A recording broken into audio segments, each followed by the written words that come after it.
Hey, welcome to That Sounds Gay. I'm in. I'm Sai. So this is going to be our very first week. If everything has gone correctly, you guys should be hearing my beautiful voice on December 1st. I'm sorry for the visuals. But so we're going to be kicking off everything by talking about gay marriage and how everything has kind of evolved since then. When talking about gay marriage, it is commonly brought up underneath the title of Proposition 8, which was specifically a California gay marriage law that was passed in the year 2008. But before that, in the year 2004, San Francisco decided to be rebel. I guess it's a good word for it. And San they decided Francisco's to, always been kind of a rebel, hasn't it? yeah, but they decided to pass gay marriage without actually approving it with the California Supreme Court. Now, I mean, in a cool aspect behind this, though, one of the first people to actually perform a marriage ceremony during this time was, at this point in time, current sitting Vice President Kamala Harris actually performed one of the very first marriage ceremonies during the Winter of Love. Sai, Sadly, what was her position at that time? she was a, I want to say it was a Supreme Court Justice. Crap. Wasn't she an attorney general at that time? I'm pretty sure she was. Hold on. So while you look that up, I'm going to tell you a little bit of history about San Francisco and why there were so She was many attorney general. I'm going to tell you why San Francisco. From 2004 to 2011, she served as San Francisco's district attorney.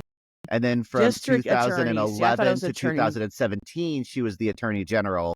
And then from Attorney general. 2017 to 2021, she was representative of California in the United States Senate. And then, of course, from 2021 to now, vice president. So she was a district attorney at that time. Wow, that was a long time ago for Vice President Harris.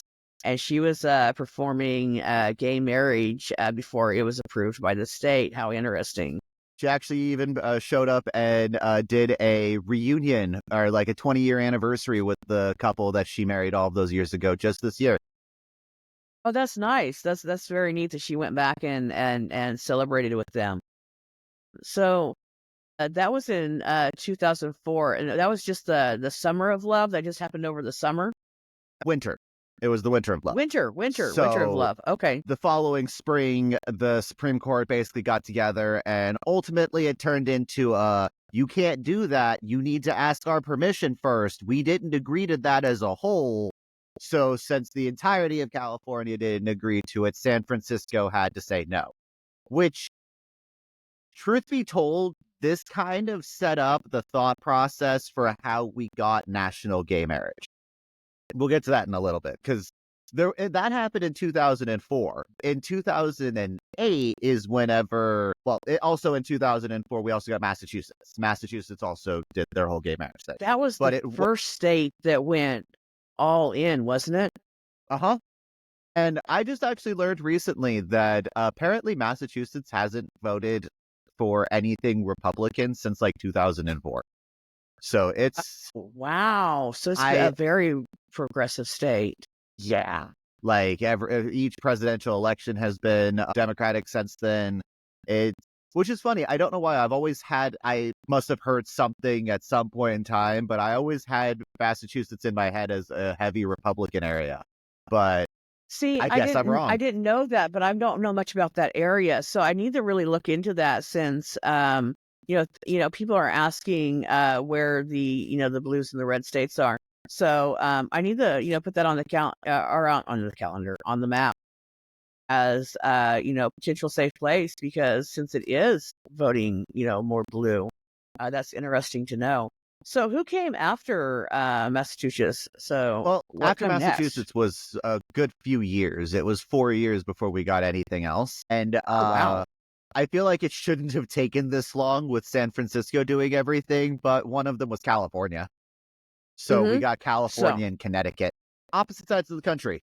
But hey, yeah, but that's a start. But it took California 4 years after the Winter of Love to come back and say the whole state can't. So the Winter of Love people, so they were able to finally say their marriages were legal. That's really interesting. Because unfortunately, from 2004 to 2008, any marriages that were performed in California that were not gay marriage, unfortunately, got, kind of dissolved. Right, right. But they were able to, get those back. And that's one thing we have to remember now when we're talking about gay rights and queer rights is that we're talking 20 years ago, we didn't have, these basic rights. So and I know that we're still fighting for basic rights, but we're talking about this is 20 years ago that minimum states had this. And, I'm 43 years old. So we're talking, my adulthood that marriage was not even a possibility. So did it take another 4 years before other states started to pop in, or was it more rapidly Now coming at we're that done. point? Now that California and Connecticut have done it, oh no, it's just gonna, because 2009 we had 3 states, then 2010 we had 1. Basically, first we had Iowa, Vermont, and New Hampshire, and in 2009. Then I guess it's not really a state, but the District of Columbia in 2010, followed by New York, which I don't know if New York has always been like this. I feel like it has, but I'm kind of surprised it took New York this long. Whenever I was researching this, I pretty much expected it to go California, New York, and then other states. But I Right, guess at least California was 2. but New York took like another 3 years after California. So they were a little delayed there, but they finally caught up, and they were still within the first 10 states to get active. And I mean, so that's still pretty good. And then, after New York, the next year we had 3 more states, and then it started like rapidly going at that point. Yeah. Yeah, at that point in 2013, we've just got everything going really fast. And then 2014, There was like what, 19 states in 2014? yes, there were, including some that I did not expect to see make this list because unfortunately there were only 30, not even, there were only 38 states that actually passed gay marriage. There are 39 states listed, but one of them is the District of Columbia. So Right. unfortunately, that And doesn't what actually surprised me constitute as was a state. But Kansas was one of those 19 states. I didn't and know that. Oklahoma, And Oklahoma. Yeah. So go Oklahoma, one of the reddest states of this last election. But Oklahoma and Kansas passed gay marriage in 2014, the year before it was nationally legalized. So that is pretty progressive. I mean, that's the way to but I mean, go. going back to what you were talking about the whole like safe states, it changes like everything. Like a couple of you just with like the last few presidential cycles, Texas has always been seen as a vibrant red state. And this year it was pretty easy to call purple. Like it was, I mean, it Hmm. still went red at the end of the day, but like you're seeing some states that never really like so dramatically, like Florida, always so dramatically going one way. And then this year it was actually kind of close for a little bit there. Right. I mean, well, even Kansas was blue in the beginning and then turned, red. I mean, so Kansas put up a good fight in the beginning, So, I mean, we never showed blue. Well, I mean, not since the 70s. And we were blue for the first part of the evening. And so that shows potential change in the future. And so, like you said, it changes, during cycles. And so there's always room for change with voting. And so that's something to remember. In 2015, where there was 2 states that popped in before or June, before the national legalization, and that was Florida and Alabama. So that's down in the South. They popped in. So Florida, way to go. You popped in and got legal before the national legalization. So you made the Now, the list. national legalization was very interesting because it, like I was saying earlier, it kind of went with the whole California's law with how the state of California told San Francisco that you can't do that by yourself. You have to agree with the rest of the state, like the rest of the state has to agree with you. Now we've gotten to the point where there are 39 or 38 states that are legal nationwide, and people were running into the problem of me and my husband are going from California to Connecticut, and we have to drive through uh, insert red state or insert non-legal state here. And as we're going through, I get into a car crash. Well, because I'm legal in Right. this state, but I'm not legal in this state, now my husband doesn't have the right to discuss what happens medically because of the state that we just so happen to be driving through. Right. So you had to have like extra paperwork like DPOA, power of will, to say that you're not roommates, that you're, and so it was an extra hassle. And even still then, I mean, you were getting kicked out of emergency rooms and you were kicked out of decisions. So if somebody had passed away, there was so much complications between state to state. And that's what came up with the court case, Obergefell versus Hodges. Is that correct? Yep. That is actually specifically the case because who wants to carry their will to Disneyland? Right. So in 2015, specifically in June, which I love the fact of, Pride Month, Right. Absolutely. they basically came to the decision, or at least the Supreme Court came to the decision that since so many of the states had already enshrined same-sex marriage into their laws, that it was now just going to become a blanket statement across the entire country. Now everybody just gay marriage is now just legal. Now that was really cool because that meant that states that hadn't voted on it yet just kind of got like added into everything. I don't want to say grandfathered in because it's kind of the exact opposite of that, but I don't know what the term is for Right. that.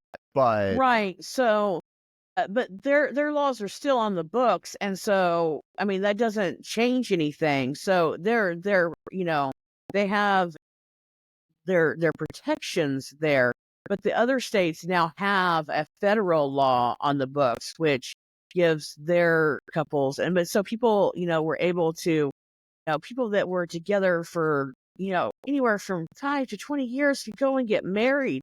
I remember people were rushing to go and get married. Some there are friends of mine some, went and however, finally that got to get are married. It was amazing. there's some issues, however, whenever you look at the laws because of the differences between federal and state. Now, like one of my favorite examples in Oregon, it is illegal for anybody under the age of 12, over the age of 60, or any livestock to walk down the highway in a two-piece bikini. Why? I have absolutely no idea. But that is a ridiculous law that wouldn't connect to anywhere more realistic one. In Nevada, it is illegal to walk down the street not wearing a mask. Now, thinking about that, it sounds comical like Halloween mask or something like that, but it actually relates to the Spanish flu and the time period during the 90s whenever they were having a massive outbreak and nobody was wanting to social distance, kind of like the COVID virus. So what they did was they put out an actual law saying that it was illegal to walk around the streets without a face mask on.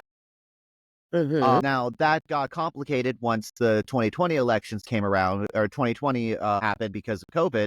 Everybody in the state of Nevada was discussing whether or not it was actually a state mandate versus a law, because there was a law on the books, but it's been ignored since then. Most of the gay That's marriage very laws, interesting. That's interesting that they could bring up an old law like that for face masks for another epidemic that happened 100 years later. it was never actually about the epidemic itself. It was like once the epidemic had come to an end, the law was just ultimately ignored. But Yeah, and so that they could bring it back for the next epidemic. That's really interesting that they considered that. How did that go? I know it's a change of subject, but I'm just very interested for the law. it didn't, like, it Side was note. basically ignored. Yeah, basically ignored. I mean, I completely understand it, but I can see, a jerk cop being going, here's your ticket, Yeah, no, that was and especially during the Corona time period. Everybody was so angry. That was not going to fly. yeah, But it was interesting not to gonna hear about. fly. Right. I mean, yeah, I mean, Kansas has a law where you can't cross the highway without taillights. Yeah, So, so these laws, some laws stay on the books, and we'll talk about, law protections being on the books just in case here in a minute, because some states, did that this election. But I want to talk more about June 26, 2015. That was a special day for me because I was actually out fishing that day with my partner, Lucas. And Lucas, who has passed away during COVID, may he rest in peace. But Lucas came out as trans that day. And so that's always a special day for me because that was Lucas's trans anniversary. And so we celebrated that day, and then we left fishing. I caught the bigger fish, by the way. I just want to point that out. I caught the bigger fish. He caught the little fish. That's very important to know. He caught the little fish. That's an important note to remember. If you don't remember anything else from this episode, remember that I caught the bigger fish. You will be tested on that. Okay. So, but we left there and then we found out that gay marriage was legalized. And so it was a very special day for both of us. The next October of June 15th, I came out as trans. So it was a very special relationship. We started out as a lesbian couple and then we turned into a straight couple. And then by the end of the year, we were a gay couple. It was a very interesting year for Lucas and I. But it was, people were, I had friends that were able to get married and after years, and it was such a time in the media. We had people that were refusing marriage license and getting in trouble and all of that. But it was such a win for gays and lesbians and for the trans community because it was affecting trans lives because they were messing with what is your identity for your marriage. And so now we didn't have to worry about that anymore. And it was just like you could get married and being able to share your love with somebody and say, this is my partner. I mean, this is something very important to be able to have normalcy in our lives. It is such a great thing. But I do want to talk about those laws, Sai, and I want to talk to you about that. This year in the election, there was 3 states that went ahead and put it on the ballot, gay marriage. Can you talk to me a little bit about that? What 3 states did that, and why did they do that, even though it's federally safe? Why did 3 states put gay marriage on the ballot this year? So it was Colorado, Hawaii, and California. Now, the 3 states basically put it into their voting to decide whether or not it would be enshrined into their constitutions. There's been a lot of talk this year and a lot of, I don't want to make it sound extreme by any kind of sense because we don't understand what's happening in the future, but there's been a lot of people that have been nervous about the upcoming future with certain elections that have taken place and people afraid of, with Roe v. Wade falling last year, possibility of Obergefell v. Hodges falling this year. And if that was to happen, that could revert back. We would see exactly what happened with Roe v. Wade, with how it was no longer federally protected and it got sent back to states, and states got to choose whether or not it was legalized. This basically skips that step.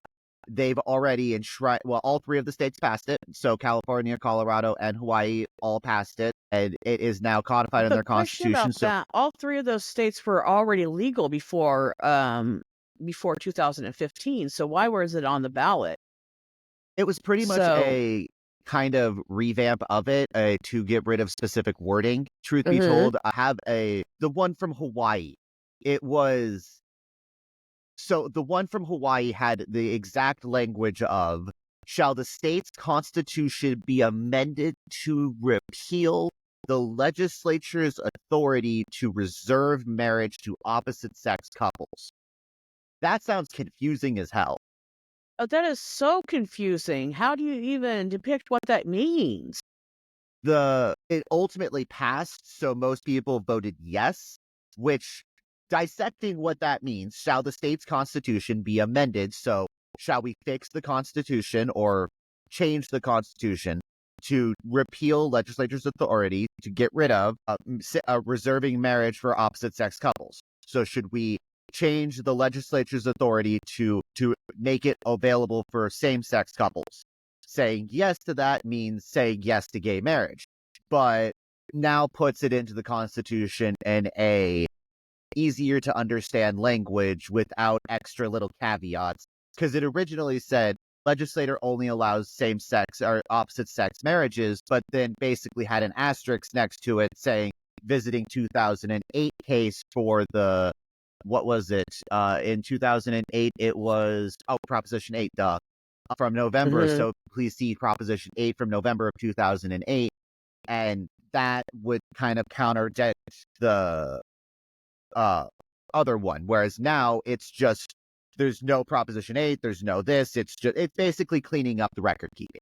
So it's just clarifying the language to just say you can't go around this in some lawyer language and try to nullify my marriage in some legal weird way that some judge in the future can try to manipulate this. This is just cleaning it up and making the language lawyer clear that you can't nullify my marriage in the future.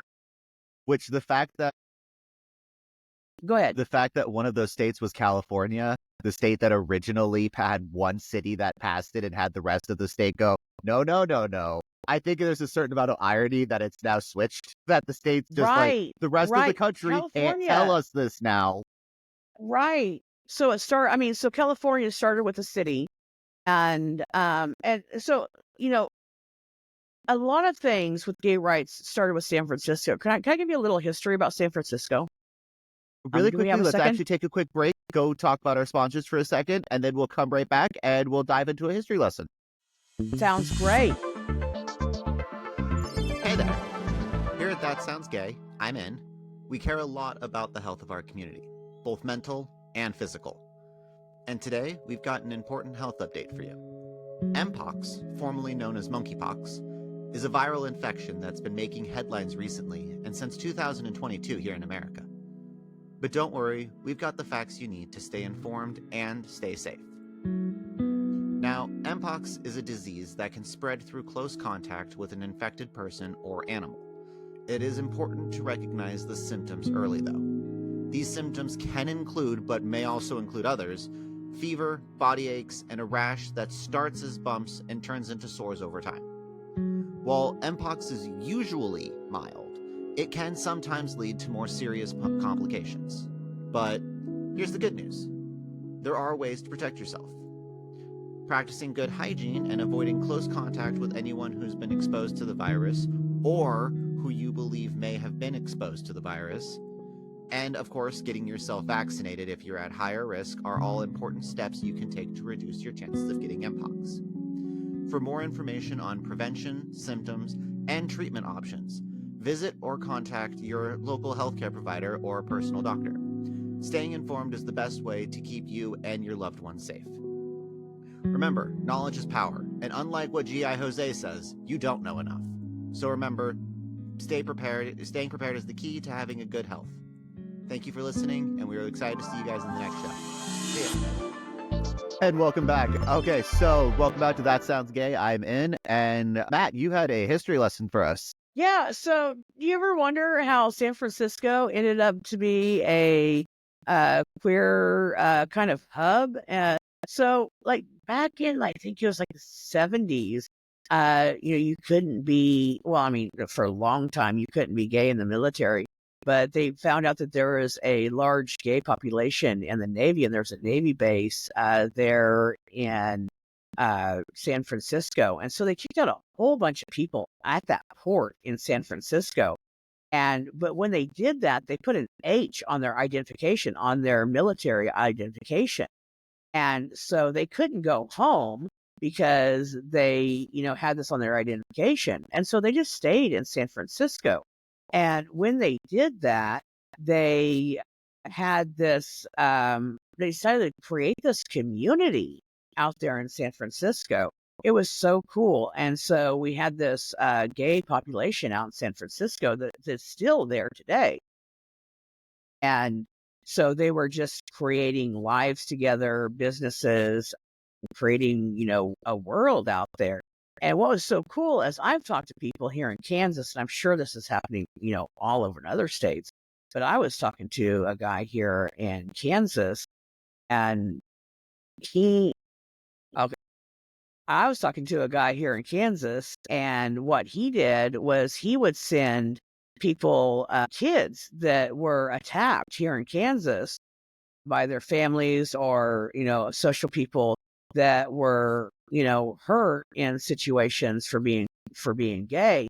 And he would ship them out to San Francisco to churches and shelters out in California and San Francisco to be raised, and they're adults now, and to keep them safe, from here in Kansas, which is so cool that San Francisco got to be this queer hub.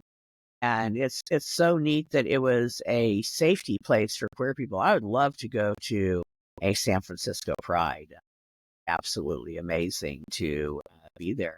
And they started prides very quickly after Stonewall out in San Francisco. So it would be a great place to visit, I think, sometime. Definitely on my list. So I'm like obsessed with media in general. And one of the earliest references that I remember of Disney actually doing anything, I guess, LGBT inclusive was in the movie Princess Diaries. I don't really know if I want to call this LGBT inclusive, but one of the characters referred to San Francisco as the land of fruits and nuts. I But seen a yeah, it TikTok was the other day that said that we have so many subtitles of queer people. But this guy was giraffe. like 6 foot. Yeah, this guy was like 6 foot tall, and he decided that he was fruit by the foot. I'm all for that. So, as he decided that since he was 6 foot tall, that he decided that a new subtitle, because I'm a bear. He decided that he was fruit by the foot, and so I'm all for that being a new subcategory for queer people. So I mean, hey, the group that wants to remove labels is seemingly obsessed with them. But yeah, labels are important. Actually, Frank, I'm going to miss his name, Tannenbaum created the labeling theory. This is an interesting tidbit for you. And he says, I call myself this, so you can't hurt me with this. And that's what the labeling theory is. And that's why we call ourselves dad, uncle. We take pride in those labels, queer, bisexual, and we take pride in that. And so you can't hurt me with those titles. And so, yeah, Frank Tannenbaum is who came up with the labeling theory. And that's why we choose labels and defend ourselves with labels. Interesting. You should look that up. So anyway, which is back on the basically topic. the whole reason why we named the show That Sounds Gay, I'm in. Because I've always hated that term, that sounds gay, we're being It's gay. derogatory and being a bad thing. And I'm like, hey, so now That's right, because other people will say something about you, and then, well, like queer was a derogatory term for years, and then we took possession of it back in the 80s. And now, like, a lot of the younger kids are taking the word fag or faggot back. And that was so derogatory in my day and age. And but now the younger kids are taking that term back and using it on themselves and taking power in that terminology. And now I would not use it on myself because I was harmed with it so much. But the younger kids are finding power in that word. And where like the older generation wouldn't use the word queer, but I find power in the word queer and I use it. So labeling is very important. But so I got a question for you. Can we go into like the worst case scenario? Because we know we lost Roe versus Wade, and it got sent back to the states, and we still have that Supreme Justice, Court Justice, yeah. Clarence Thomas. And so, can we talk about what happens if Obergefell versus Hodges falls? Can we talk? I mean, because I know people are scared about that, and that's why we wanted to talk about this, moving forward. And I don't want to do any fear mongering or anything. We don't want to scare anybody, but can we talk about what would happen? Because we did have the 3 states that are preparing for that, and we know we have people worried about it. So, can we just discuss that for a little bit, please? Absolutely. So basically, in short, what would end up happening, it would pretty much mirror a lot of the aspects of Roe v. Wade at first, but with abortions, they are very fast acting. Like, you go in there, you take care of everything, it leaves. It's not a lifelong thing that you then literally drag alongside and buy a house with and have insurance with and everything with that. So at the beginning, like the way that they phrase it, as the people that have discussed overturning Obergefell v. Hodges say that they want to give the option back to the states. And while that sounds fine in theory, as if each state was its own country, but once you get into travel between the states, it gets a lot more muddy and a lot more impossible. Now, I mean, we should just have equal marriage rights across the country. But if we're talking specifically about the logistics behind it, if we have marriage equality in Kansas, but not in Oklahoma, and we do in Texas, then that means that anybody that was traveling from Kansas to Texas would not be able to go through Oklahoma in fear of getting into a possible car crash, and then your husband or your wife being treated as your roommate because you didn't carry your last will and testament with you to go to grandma's for Christmas. So that's a good question. What paperwork do you need if that does happen? So it kind of depends on state to state, like rules, and you would have to check with what the specific requirements of your state. But for example, if I could set up absolutely anybody to be my medical beneficiary, if I talk to a lawyer about it and have the legal paperwork drawn up. If they don't have any of the legal paperwork, most hospitals' rules are to go to the next legal kin, which, if your marriage is not legal in that state, would be the next closest living family member. So if I had And gotten into that's a car when you're crash with going my with husband queer right next to people. me, my sister, who Yeah, lives clear across the country, would not be anywhere near as useful as my husband, who's standing right here. right. And if you're talking about me, who doesn't talk to any of my blood relatives, I definitely don't want my birth sister to be over, me. So I have my spouse legally on paperwork that's outside of my marriage. So he is my DPOA. He's in my living will. He's in my last will and testament.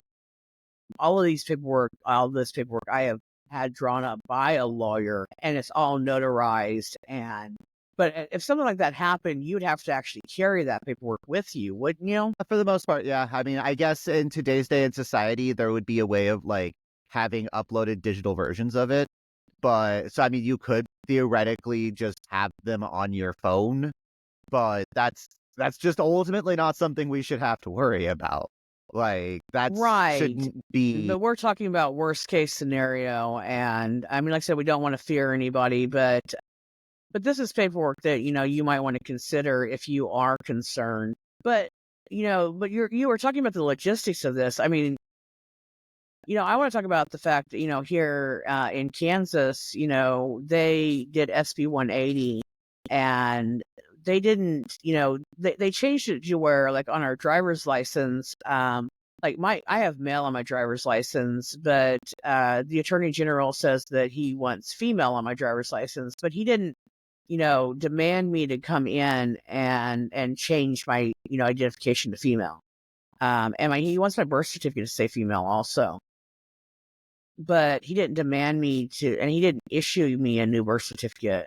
What he said is when my driver's license needs to be updated, it will change back to female, which doesn't happen in 2026. So I have time for the lawsuit to go through before I change that. Now, I moved and they asked me to update my information, and I'm choosing not to until my driver's license expires. But like, my birth certificate says male, and it says, revised to male. But if I don't ever need another birth certificate, it will always say male. So would they do like something similar to that? Like, if you never needed to, like, renew your marriage license, I guess, and you never need to renew your marriage license, so they would just stay married, wouldn't they? I mean, so if we're talking, so first of all, unfortunately, there's no real way of knowing. They could go either which way with that. But if we're just speaking from my personal opinion and the way that I've noticed of things that have been happening, a lot of the reasonings behind the issue with marriage equality is religious standards and religious beliefs. So I don't feel like any member of the government would solely strike down new marriages. I feel like it would be an all or nothing like thing where either all marriages were fine or because it was a religious thing, all marriages were not fine. But then that creates a logistical nightmare with even if we get rid of the possibility of injuries, that now changes my insurance. Do I now have insurance? Do I not have insurance? What about any kind of like legal paperwork in general? Anything that says that I'm married, my taxes, like so much would dramatically change. And dissolving marriages is a lot more complicated than just being like, you guys can't do that anymore. So Right. And so then you'd also have, like corporations, like, could go like, we're not doing that. I'm not certain taking states away are your saying that. Yeah, like I'm not gonna like businesses could say, I'm not taking away your wife's insurance. And our company's not doing that. And so and so I mean there's so many unknowns about the situation, and there's so many ways to rebel against that between corporations and insurances and different policies and things. The logistics would be such a nightmare that I don't know. I wouldn't put it past the conservatives to try it. But executing it would be such a nightmare that we would be able to fight it for years before it even be executed, that we'd be able to get through another election or so, I would say. Well, I mean, because like going back and as we were comparing the entire situation to Roe v. Wade, like I mentioned, you pretty much can't because, like we were talking about with Roe v. Wade, while women's health is vitally important, this one is stopping future. It's stopping you from doing a specific activity in the future, not they can't retroactively erase the abortions that have already happened and make the people just spawn. So like they can't do anything about the previous ones. Whereas with the equal rights marriage, they would have to do everything from the past as well. And that like certain people with life insurance policies that have everything written out saying that their husband would receive X amount of money a month for the rest of the time that the policy was inactive after they had died. What if that policy is already paying out? Does that mean that this person no longer gets their life insurance policy because their husband is no longer their husband, even though their husband died 3 years ago? Right. Like, I mean, that's legally binding. I mean, you can't unlegally bind that. I mean, so that's in legal paperwork. I mean, I mean, there's things that you can't legally do. And so, I mean, I We'll think ultimately that, just have to see how everything plays out. right. And so I don't want people to get too much into fear about this because we're talking about major logistic nightmares. And so I want to go back to SB 180 with the driver's license. Because that was a logistic nightmare for here in Kansas. Like they couldn't require all trans people to come in and change their driver's license. And even then, you don't have to tell the DEMV that you're trans. And so they're missing some people and keeping their identifications the same because they don't have it all right in the system. And so there's so much, and like I know trans people that went in and got their driver's license and it did revert back and it sucks. And because I'm helping them with that. And you can get a federal ID to get your correct gender. And so you're not just with Kansas. And so you can have a federal ID with your correct gender, even though your Kansas ID doesn't. And it still sucks, but I mean, it's helpful. I'm going to get my passport ID. I'm going to get my whole passport. But I mean, the logistic nightmare, I mean, they weren't even going to touch it here in Kansas when they changed the driver's license and the birth certificate. They're like, we're not even going to retroactive your birth certificates. And so, like, to retroactivate, and we're talking two pieces of paper here. We're talking about birth certificates and driver's license. And they were like, We're not retroactive that. And so when you go into marriages, we're talking about, health insurance, life insurance. I mean, we're talking about, DPOAs. We're talking about, you know, living wills. We're In talking some about all situations, kinds of immigration status. immigration status. I mean, we're talking a lot of paperwork that they would have to dissolve in that. And I just, we're talking about major nightmares that they weren't even going to touch basic paperwork. And I mean, as much as they're being, complete jerks about SB 180 and the driver's license and stuff, and they are affecting people. I'm not saying that they're not. And it's hurtful.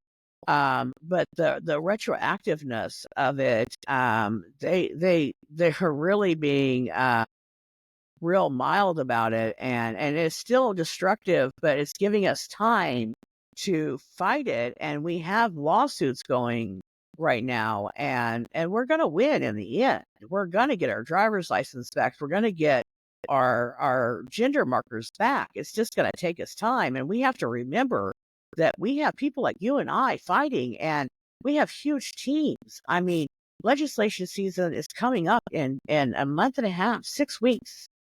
And I'm here at the Capitol, and we're going to be back fighting legislation stuff.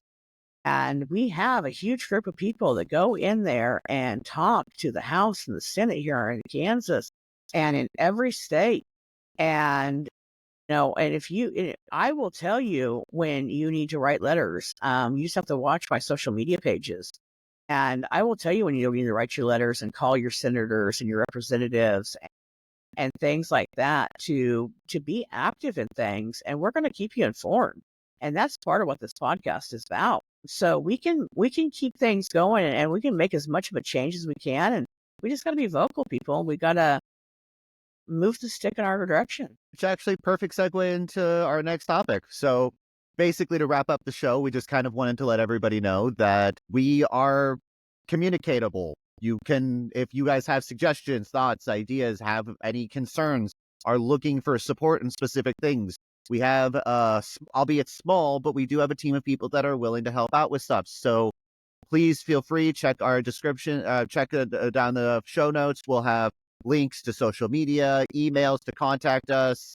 So if you are in the area and are looking for anything, or anywhere in the United States and are looking for any kind of assistance, let us know. We can't make any promises, but at the very least, we might be able to help out with resources. So, but remember, we're not doctors.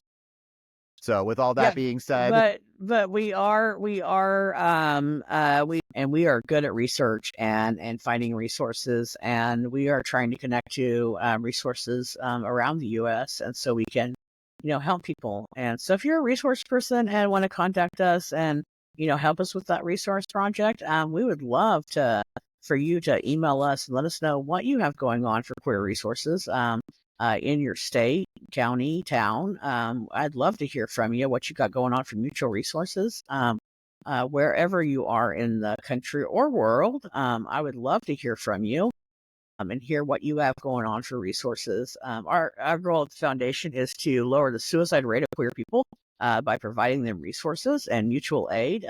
The biggest resources is people themselves. So you yourself is the biggest resource. And we believe that people are helping people. And that's our motto, is people helping people. And so that's our biggest goal. And so we appreciate you. And please reach out to us and let us know, how you feel about us. And we appreciate a like and a subscribe, and share this with your friends.